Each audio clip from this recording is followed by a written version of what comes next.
रुकते रुकते रुकेंगे आंसू। मतलब कि जैसे ही आप किसी विचार या किसी परिस्थिति में होते हो तो आपको एकदम से रोना आ जाता है, आप भावुक हो उठते हो।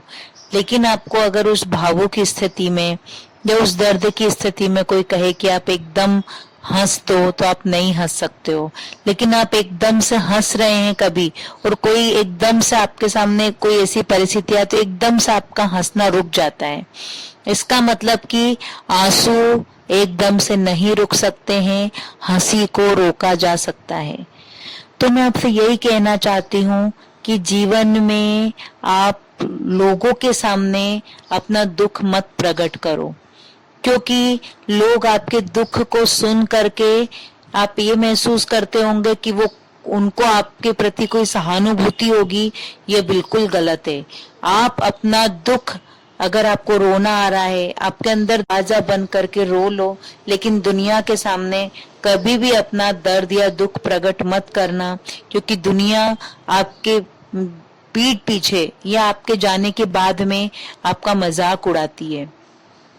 उसके पास आपका कमजोर पॉइंट आ जाता है, चाहे आपका कितना भी नजदीकी मित्र क्यों ना हो। लेकिन कभी भी अपने दुख और दर्द को अपने परमात्मा के सिवा किसी के सामने जाहिर मत करो। अपनी खुशियां आप जाहिर कर सकते हो, लेकिन अपने दुख को अगर जाहिर किया तो आप लोगों की नजरों में धीरे धीरे नीचे आने लगोगे। अतः मित्रों, एक ही बात, एक ही उसूल आप अपने जीवन में बांध लें कि अगर आप दुखी हैं तो आपको अपने दुख को उस प्रकृति के सामने या किसी पेड़ के पास जाकर खड़े हो जाओ और उसे अपना सारा दर्द बता दो। तो वह पेड़ जो आपको एक सहानुभूति देगा, उस सहानुभूति से आपके मन को एक ताकत मिलेगी।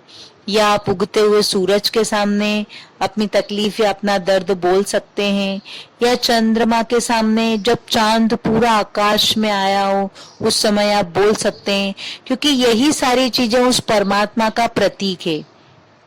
परमात्मा किसी मंदिर में बैठी हुई मूर्ति नहीं है।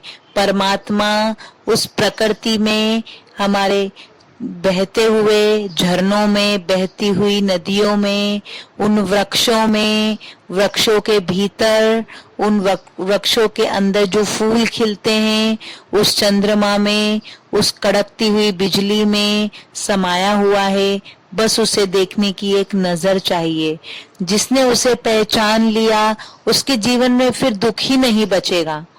आपको दुख नाम की जो चीज है वो आपके जीवन से विदा हो जाएगी और आप अपने आप में प्रसन्न रहना सीख जाएंगे। तो मित्रों, आप हमेशा खुश रहिए, प्रसन्न रहिए, प्रसन्नता बांटिए। एक कहानी सुनाती हूँ मैं कि एक भिखारी दूसरे भिखारी के सामने कटोरा लेके खड़ा है। इसका क्या मतलब है? या आप अगर अपने मित्र के पास बैठते हैं और उसे अपना दुख सुनाते हैं तो आपका मित्र आपके दुख में आपका भागीदार नहीं हो रहा है और नहीं उसे आपका दुख सुनने में कोई रुचि है, लेकिन आपको ऐसा लगता है कि वह मुझे सहानुभूति दे रहा है, या उसने उस चीज को इग्नोर कर लिया तो आपको और गुस्सा आता है। तो मित्रों, अगर हम संसार में खुशियां बांटेंगे तो हमें खुशियां ही मिलेगी, और दुख बांटेंगे तो बदले में दुख ही मिलेगा। इसलिए दुखी तो हर व्यक्ति है और संसार दुख का सागर है, क्योंकि नानक जी ने भी कहा है कि दुखिया यह संसार, संसार में दुख है और दुख का ये भव सागर है।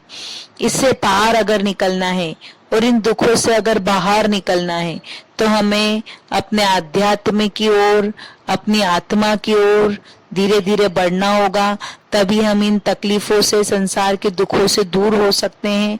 और मित्रों, एक बात तो आप अच्छे से इसको अपने हृदय में गांठ बांध लो कि संसार में अगर सुख है तो है ही नहीं। जैसे कि हम किसी मरुस्थल में देखते हैं कि वहां पर पानी का एक झील है या झरना है, लेकिन नजदीक जाके देखते हैं तो सिर्फ रेत के सिवा कुछ भी नहीं मिलता है।